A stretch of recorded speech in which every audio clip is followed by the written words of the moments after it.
কষ্ট করে পরীক্ষার জন্য প্রিপারেশন নিলেন আপনি কয়েক মাস, কিন্তু ফলাফল যখন ভালো হয় তখন একটা আনন্দ আছে না নাই? সারাদিন রোজা রাখলেন রমজানে, কি কষ্ট, তৃষ্ণায় গলা ফেটে যায়, কিন্তু ইফতারির সময় যখন রুহাবজা শরবতটা খাই কেমন লাগে? একটা আনন্দ আছে না নাই?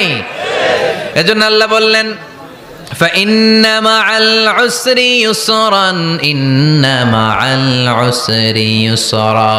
ও নবী, কষ্টের দিন মক্কায় অল্প কিছু দিন, মদিনাতে আনন্দের দিন অপেক্ষা করছে। আমাদের জীবনে যদি দুঃখ কষ্ট আসে আমরা ধৈর্য ধরবো, তাওয়াক্কুল করবো একজনের উপর, তিনি কে?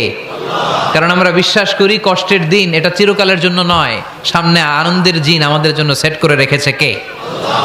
তাহলে আমরা সূরাতুল ইনশিরাহ থেকে 3টা নেয়ামতের বর্ণনা শুনলাম, বিশ্বনবীকে কি সান্ত্বনা দেয়া হলো সেটা শুনলাম। এবার 2টা গাইডলাইন শুনে তাফসীর আমরা শেষ